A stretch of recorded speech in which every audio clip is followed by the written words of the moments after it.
Yeah, man, I be out here boxing, shadow boxing, you know what I'm saying? Because I got to stay quick up on my toes. Niggas talk about taking my chain, word of mouth. They want to bang, we going to edit a bitch out. So keep your head up, don't let them stay here. I'll be back. This is an RFMCE production. Reginald. This happened on a particular Sunday that I began to know that there seemed to be an altercation between my pastor and a black family. And I won't say any names, but this had been an ongoing situation. I told him, man, it might be best to, try to call the truth, man, or create a bigger problem. He wouldn't listen. So all of a sudden one day, I think one of the family members stood up and said, we're gonna do a vote on who gonna sit the pastor down or whether he's gonna stay or not, and after the service. And then the pastor stood up and said there would be no meeting after the service. And then the guy got back up there and said there will be a meeting with all of those that want to come. And that went on for a little while until it escalated until it was like a real court trial. And they had a moderator. I had never seen that many other members since we had been going. And it was awful, and they went back and forth, and I was shocked at the number of people who stood up against him, and it was everybody, but me, and my wife, and I just felt like he needed some kind of support, so we stood with him, and as time went on, we began to wonder if any of these accusations were true, because they were like $6,900, said the church was in debt, he said it was a busted water main, and a lot of the food that they had to pay for, for the guest speakers, and somebody said that's a lot of chicken, but I think they said that he was using the church bank card and swiping it just like it was his own card to pay for his own personal needs, including tires for his car, some cell phone. He denied all accusations, and when they asked him who's doing your paperwork for your defense. And he was like, my wife.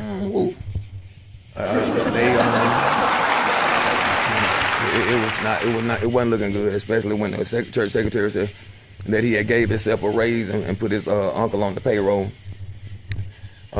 which he denied all accusations. And the church secretary, yes, you did. And she stood up and said, yes, you did, Pastor. We got the deacons, I forgot his name. He said, he got up there and said, all I've been told is don't ask nothing about you. And then they were a heavy set couple, who love to eat, and they would love to invite you out to eat with them. But I would advise you not to try to compete with them, because these jokes will eat you up under the table. You'll be hiccuping and belching and have all kind of indigestion trying to keep up with it. And they'll be like, hey, are you not gonna have any more? And I said, no, first of all, I don't have the capacity, and then I want to, stay safe, physically fit. As I looked over, she had what appeared to be a fish skeleton. Land, like, he had gave his life for keeping everything around. But anyway, she was like he felt a fish, like, and pulled out a fish skeleton with buck bottom teeth. I had to throw that back in there, but ate a whole trout. He was trying to go to a garden.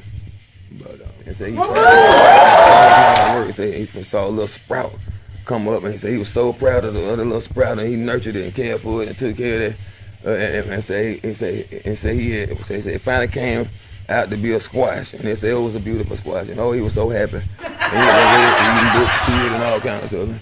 And so he said, why can't they?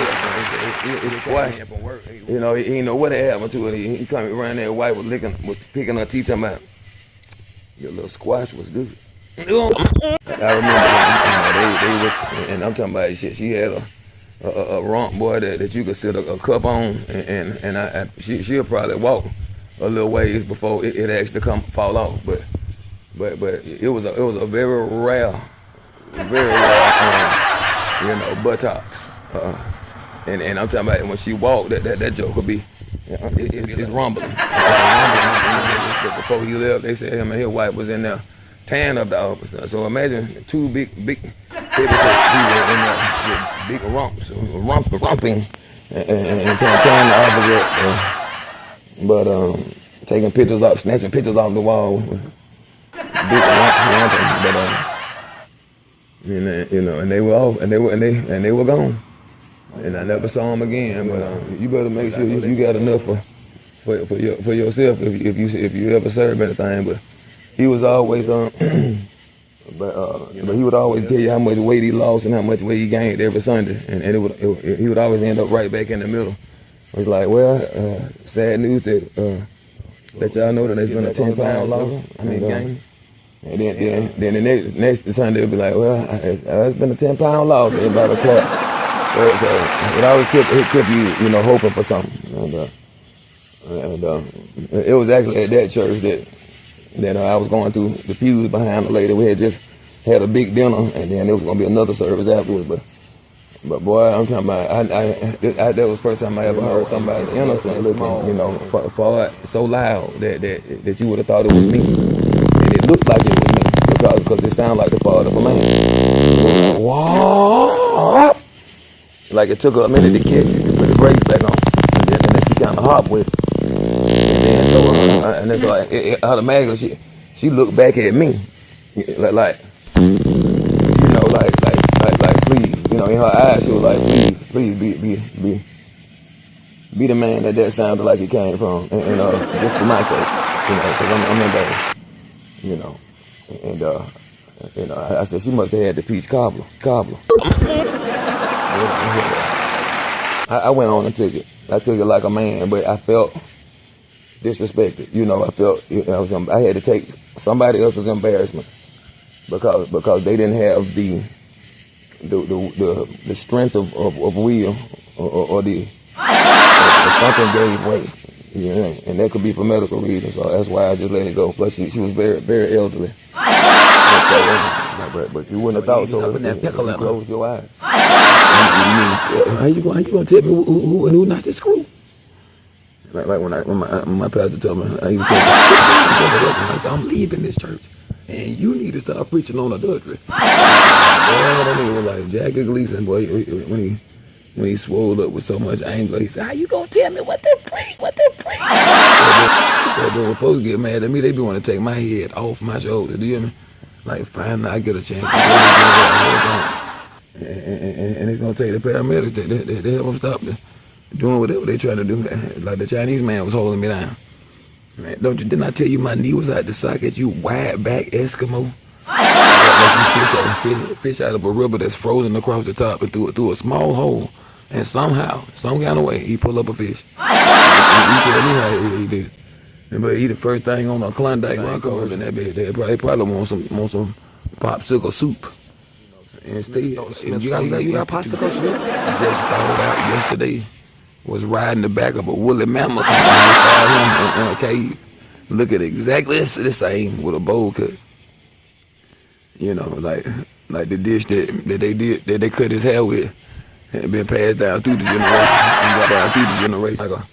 Like a nigga that through the tropical rainforest, half naked, shooting poisonous darts at people. Poisonous gas attack when he served me.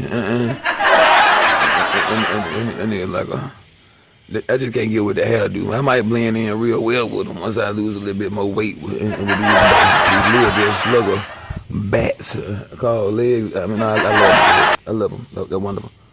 I can run through fields of wheat. Like it ain't no thing.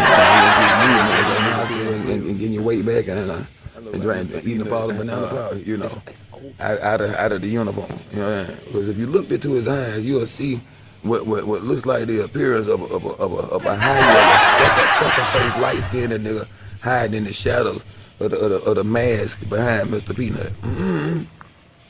But all I know is in Mobile they take it real serious. They be like, let me get some peanuts this morning. Mm-hmm.